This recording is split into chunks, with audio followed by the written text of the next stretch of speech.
Сәлем баршаңызға. Бұл видео рецепте сіздермен сиропсыз мохито дайындау жолын көрсетіп өтемін. Бізге бұл жерде спрайт қажет.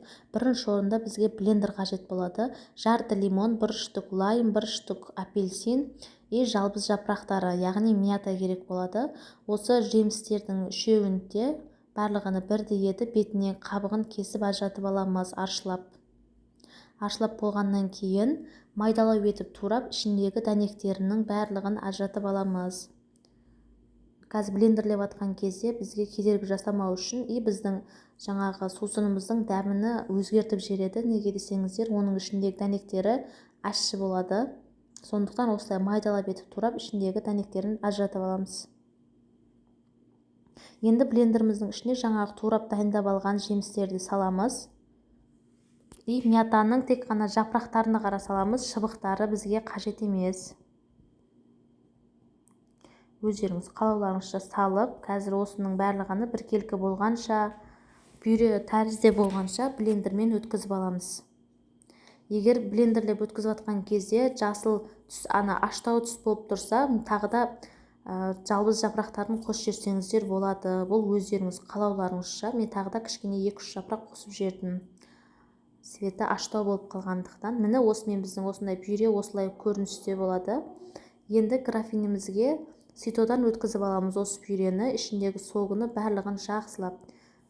Бетіндегі комошка болып, нелер, пюрелер түсіп қалмау керек. Біздің мохитомыздың түрін өзгертіп жібереді.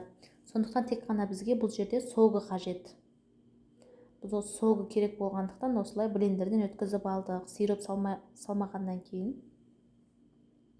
осылай барлығын өткізіп аламыз, соңғы согына дейін.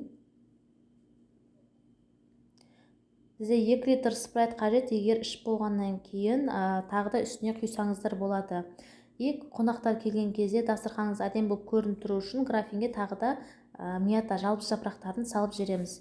Енді спрайтымызды құйып аламыз. Егер мұздай қылып ішетін болсаңыздар, алдын ала морозилкаға немесе холодильникке қойып алсаңыздар болады. Спрайттың газы көп болғандықтан осылай бетіне көбіктері көбіріп кетеді, газдері шығып. Осыны араластырып, тағы 1-2 үстіне тағын қайтадан құясыздар. Егер қонақ келгенде дастарханға қоям десеңіздер, қонақ келместен бұрын жасап алмаңыздар. Неге десеңіздер, газы шығып кетеді. Газсыз сусын ішкен кезде біртүрлі болады. Соның үшін қонақ келген кезде ғана спрайтты құйсаңыздар болады. Қалғандарын алдын ала дайындап алсаңыздар болады. Енді ішетін кезде жаздың ыстық күнде осылай мұз салып ішкен күшті кетеді. Тағы да өздеріңіз қалауларыңызша, егер кіші балалар ішетін болса, мұз салмастан берсеңіздер де болады. Негізі жаздың ыстық күнде мұзбен өте күшті кетеді. Біздің осымен сиропсыз мохитомыз дайын. Тағы да бетіне спрайт құйсаңыздар болады. Өте күшті болып шығады. Жасап көрулеріңізді кеңес беремін.